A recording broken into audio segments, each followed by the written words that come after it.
Hello and welcome to another Ask Me Anything AMA fireside chat with, of course, my co-host, Austin Walters, myself, Emil Story, co-founders of The Success Mentor. Today, we are joined with Jennifer Mack. I got to look down and read this. She is our resident Human Rights and Equity Strategist. As a Human Rights and Equity Strategist, Jen, tell me, what do you do? Yeah, well, thanks first, Emil and Austin, for having me. I'm really excited to be here and to delve deeper into these types of issues. So in terms of what I do, it's really about taking the human rights and equity components and trying to help organizations really create and maintain work environments, organizations that are free from discrimination, harassment, and violence by the ways of embedding human rights and equity, these types of principles that are not only important from a prevention standpoint and elimination of these issues, but they are also anchored in legislation. So we all know there's different human rights codes, there's a Human Rights Act federally, and how that all applies in terms of the importance that it plays in terms of not only preventing, but also working towards eliminating these types of issues and conflict within the workplace. So, I do this through education and training. I do this through policy and procedures, review, implementation, development, and strategic planning, for instance. As well, I also do conflict coaching to help people navigate their way through these types of issues in the workplace. So in a nutshell, that's me.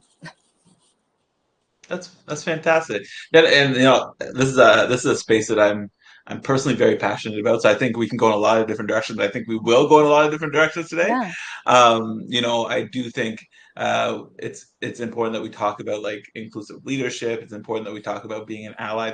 I think a lot of pieces that it's important that we touch on. But I think the first thing to probably start with is you mentioned that you partner and work with organizations.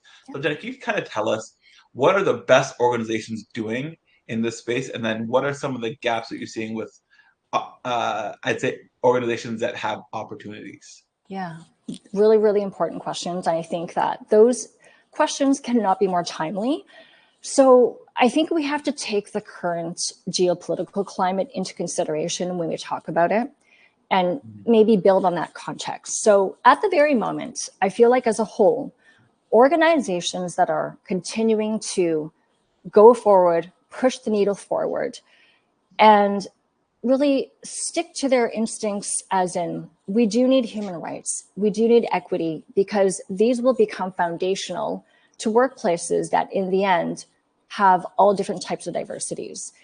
Because when I approach this type of topic or work, it's really at the systemic level. So, and it's about sustainability.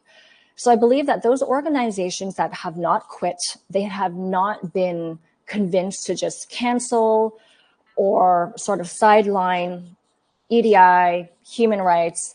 I think these, in the long run, not only does it minimize risks and consequences that can make organizations vulnerable when it comes to discrimination, harassment, and violence.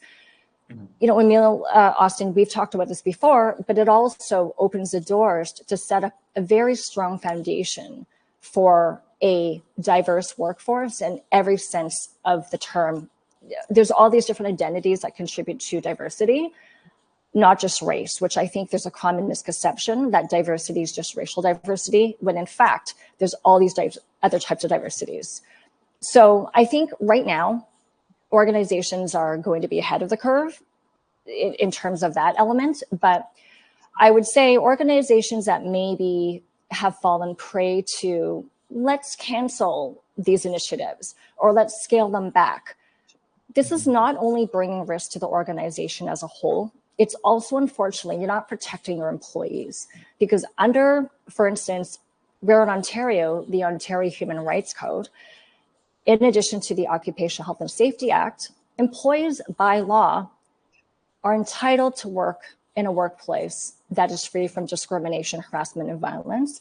And clients, for instance, are entitled to receive services, for instance, receive products, whatever it might be, access services that are also free from discrimination, harassment, and violence. So that's kind of where I see this this great divide, this polarization at this current moment in time.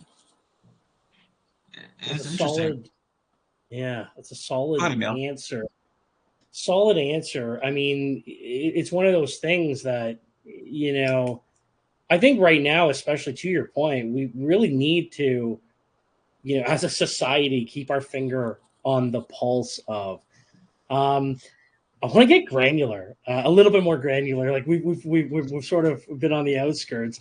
Let's just say you've got ABC Incorporated that you've just brought on as a company. How do you mitigate racism, or how do you mitigate discrimination? How do you encourage diversity? What do you do? What are the things that you would do to pave this path forward the right way for them? Yeah, so I think the first step is to really look at it organizationally, because we all know that organizational culture, really workplace culture, whatever you want to call it can be prone to many different issues. And before we know it, it becomes that culture of silence and condemnation, which is very problematic. So I really like to start at, and it depends on what an organization needs, for instance, right?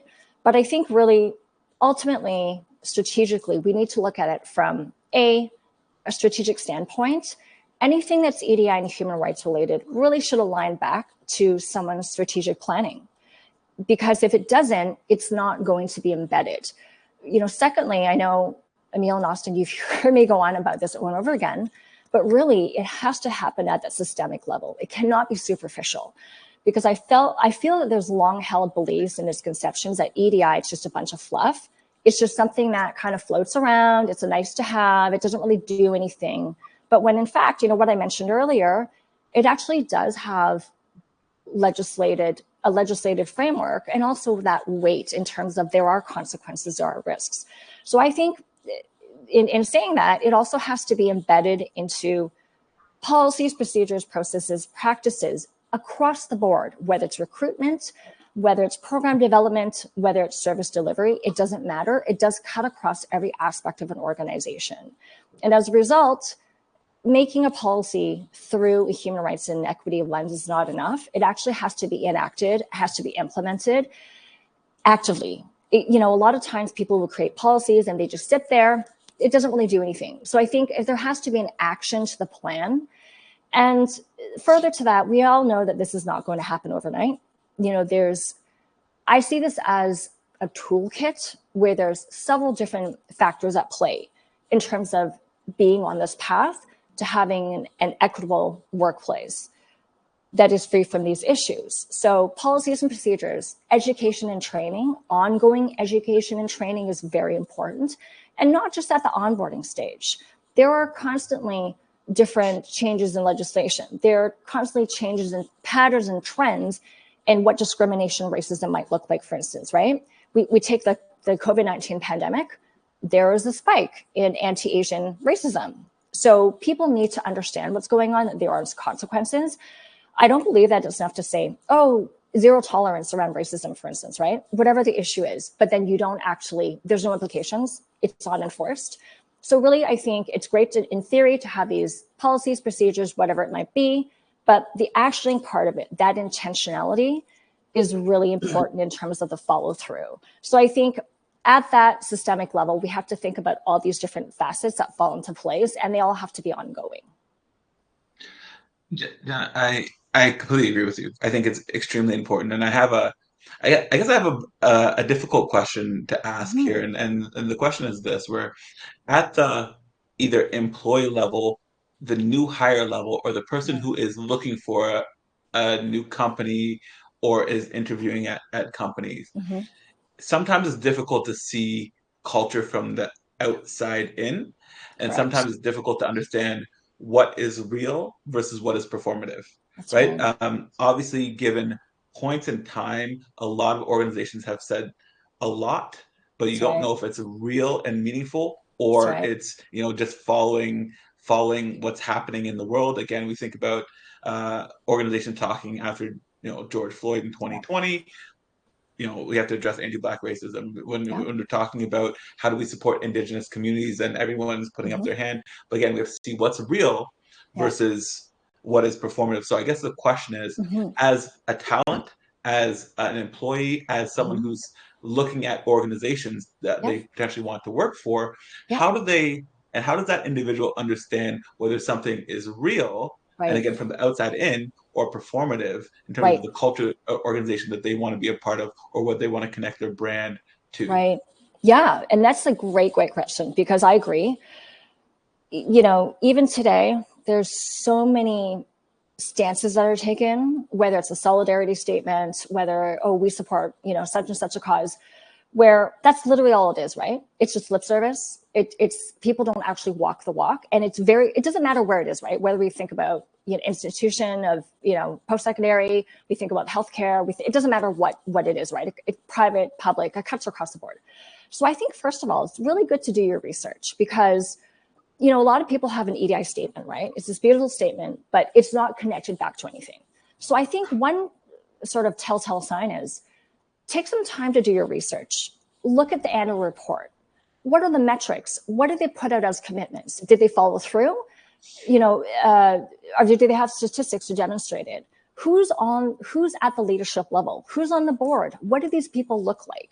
Do they represent people who are from, for instance, racialized communities? Do they represent people from other marginalized communities? And I use the term marginalized very carefully. I use it in the sense that we have to think about it as something that has been created due to these inequities because of these systems of oppression and systems of supremacy. So I use it in that sense, in terms of the fact that, unfortunately, the way in which our society has been built, it's really the, you know, people who oppress, and they benefit from that. And this looks like discrimination, for instance, right? So I'm using it in those terms. So really, I think it's about doing the research and also asking questions. So, for instance, why not do an informational interview? Dig down deeper in terms of who makes up leadership, what roles are they in, you know, things like that. And again, I know this is not necessarily something everyone feels comfortable with, but I think it's pretty easy if someone has a good online presence. You don't have to dig very far. You know, for instance, there's many municipalities where you look at their council members, it's pretty clear to see what the representation looks like, right? It's really about who's taking up spaces in decision-making roles and who are they representative? Because it's really easy, you know, Austin, to your point, to say, oh my God, we believe in representation, we believe in this and that. But then it can be very disproportionate in terms of, why is it that all the frontline workers, they represent, you know, certain, you know, demographics, but then people at the top, they all look the same. So I think trying to do your research, if you're able to do so, if you feel comfortable to do so, schedule some informational interviews and just ask, you know, especially if it's around key priorities, or even in an interview, do your homework, look at their annual report. They mentioned such and such initiative, but there's no follow-up on it. What happened there? What are the gaps? Because people, you know, this is not something where you're going off the margins and trying to find all this weird information. Annual reports are there. Use that as a launching pad to ask these really important questions. And I think, you know, however you approach it, you will get some answers to help you decide. I don't know if that helps or not. Yeah, Right. I mean, that was that's fantastic. It's like it's hitting the nail on the head, I think, with the answer to that question. I have another. You know what? Actually, it's funny because I kind of internally laughed, Austin, when you're like, I have a possibly sensitive question. I'm like, all questions in this genre. Right? Welcome to my life. So, yeah, right. Like, so here's the thing. This is I can speak for. I think I can speak for some. I don't even want to like isolate a demographic because. For fear. Actually, I just don't want to. But I can speak for some people when I say this, and I'll use the word ally. Some people are afraid to become an ally, and they're afraid to become an ally for fear of reprisal or branding in a certain way. Right. And you know what? I would say that this is relatively systemic too, where it's not just individuals, but it's companies that are that are saying what I just said. Where, oh my gosh, like this is a sensitive question. Right. For those allies, be it individual or be it a corporate or the like. And I almost want to actually put this as two separate questions. Let's do that. With respect to individuals, okay, Yeah. who have I'm going to say who have a good heart, who are genuinely nice people who want to be allies. What are some things that they can do that that are okay, let's say, Yeah. that would be supportive as an ally? What are some good things they can do? Love that question. And I think it's really great to approach it on an individual and then sort of organizational level. So individual, I think, first I want to just say the term allyship can be really loaded because we will see people on social media, and this goes back to that lip service, right? And people will say, oh my God, I attended such and such a protest, you know, or people will actually come out and say, oh, I'm an ally of such and such. But how I always envision allyship is do less talking, do more action. In fact, keep your mouth shut until you're asked to open it. And I say that not because I'm trying to be funny, but this is unfortunately the experience of people like myself, where somebody will come and say, oh my God, you know, I really obviously I'm an anti-racist, and but I want to do as much as I can. But what often happens is the allies who identify themselves as such, they will start doing the talking.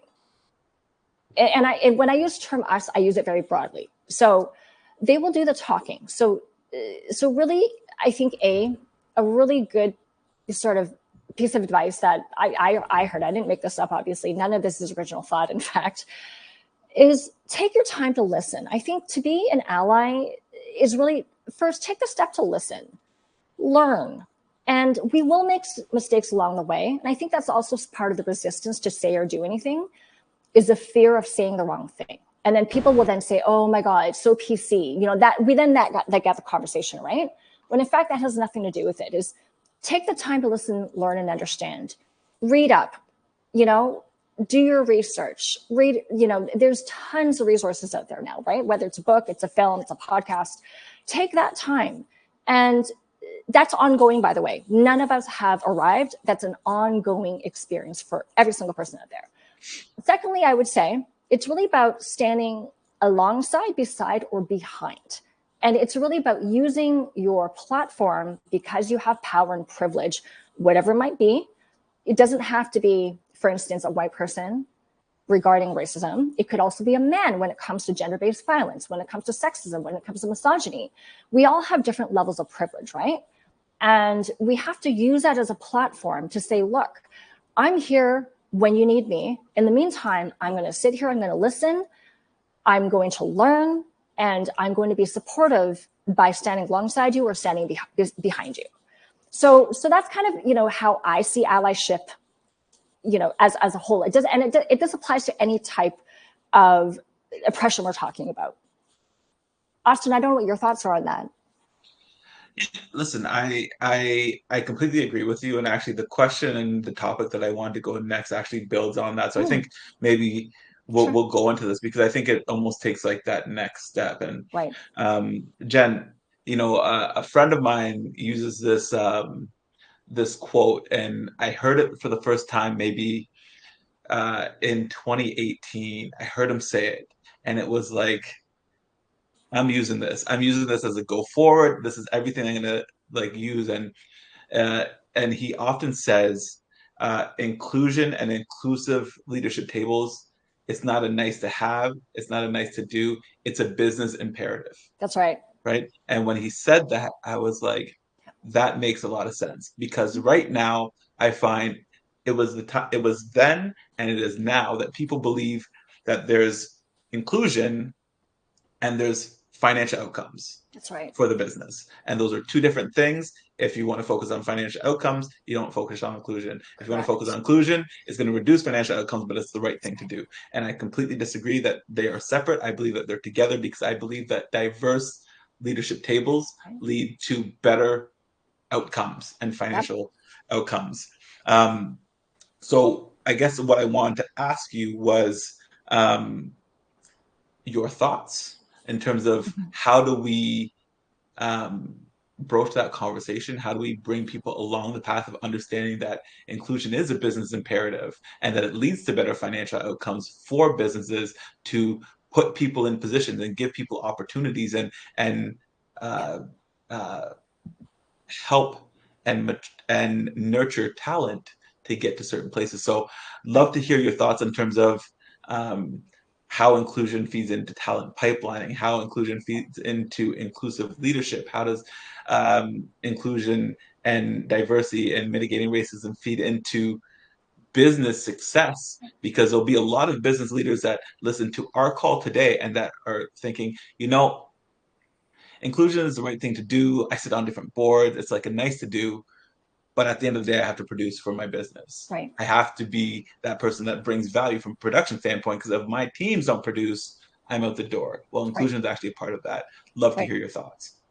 Yeah. So I think first off, I want to say, and I completely agree with that. There's been this long-standing, thought or perception that it's either one or the other.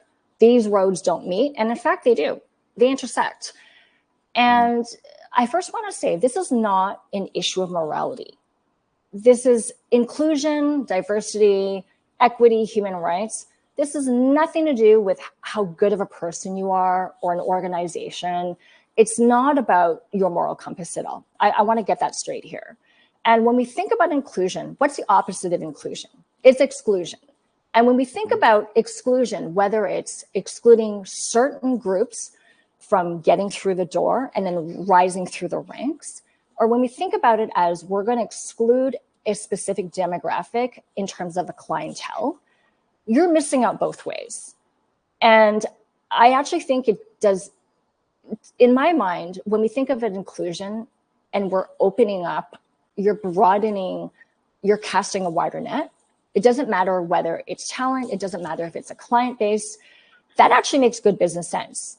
And when we think about also, talent and diversity in terms of different, people from all different types of backgrounds, I think one thing people forget is that when there's a very homogenous company, whether it's at the employee level, whether it's at the leadership level, what happens is that it becomes sort of a situation where there's tunnel vision.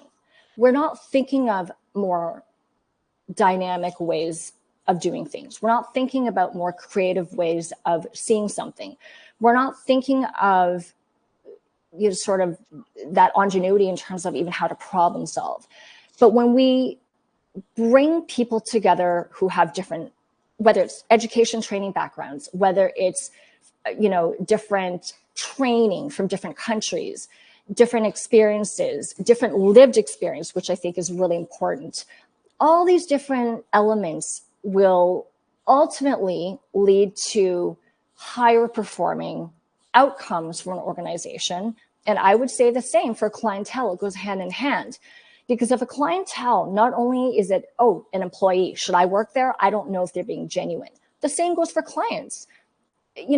I don't know necessarily if I personally, as a racialized person myself, do I want to necessarily go and receive services from somebody where I think, I don't know if they're going to be accepting of me, whatever the case might be. Let me go and see what what the representation is like for, just as a quick example.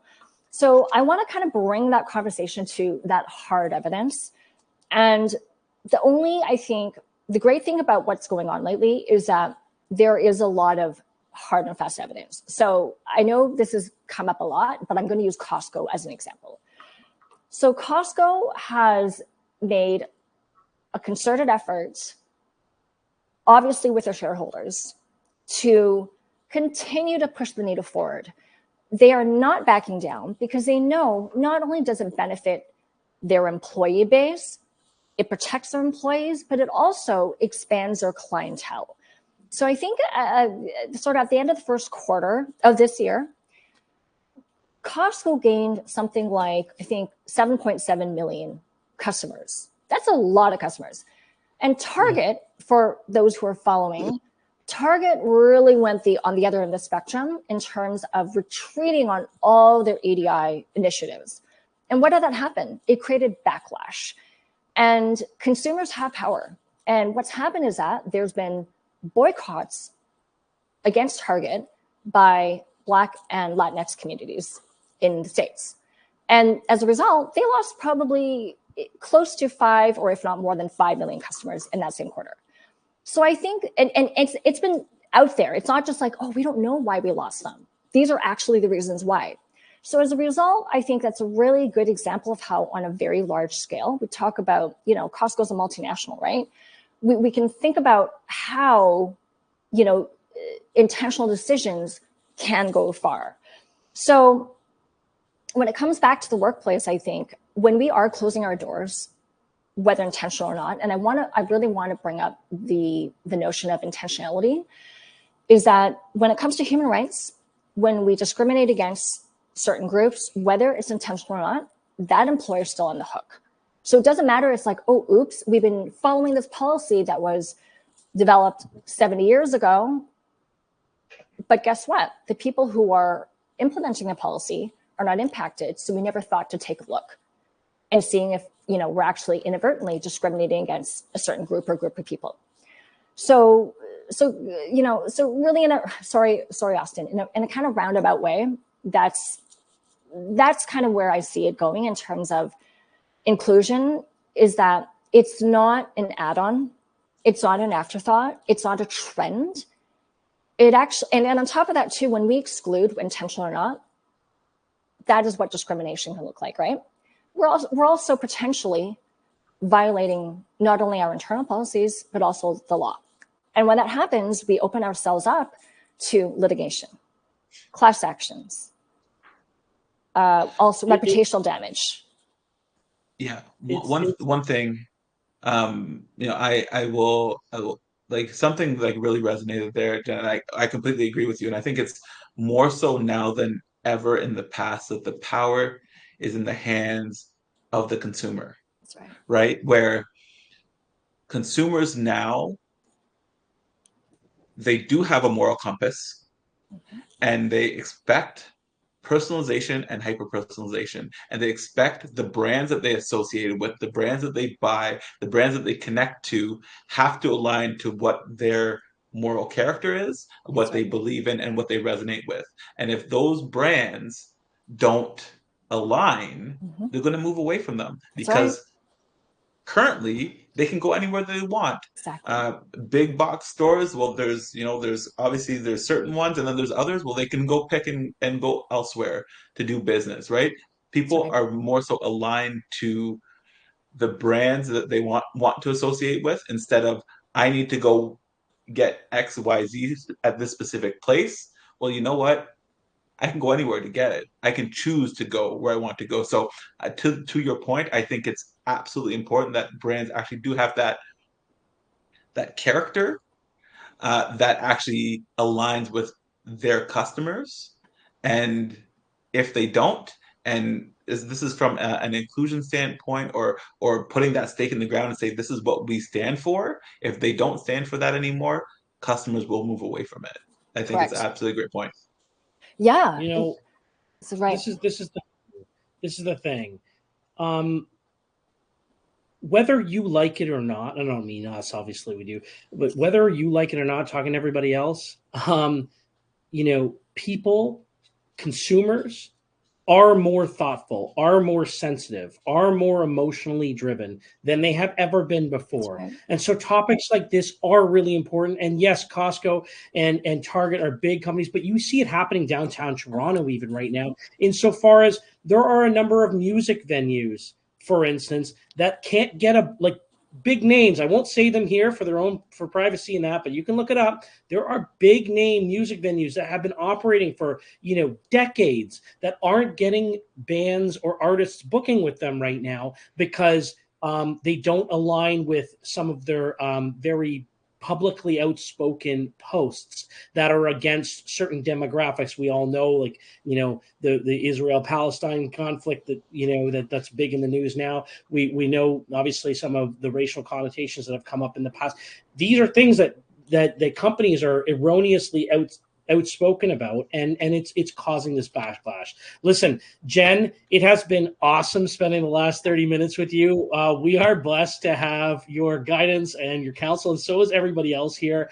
If you guys have any questions about this or any of the other AMA sessions, please drop a line. Definitely reach out to Jen if you have any questions for her specifically. In a couple of weeks, we got another one coming up with you with the infamous Ron James, the realtor extraordinaire, and he's going to talk about how to attain, grow, and retain real estate sales. But I can almost drop the real estate and say just retain sales. So join us next time in a couple of weeks. Thank you very much for your time, and we'll catch you soon. Thanks so much. Take care. Okay. Yeah, and that's it. Okay, perfect. Okay, well, thank you again, and hopefully that resonated with somebody. Yeah, I think it was really good. You did well. You did very well.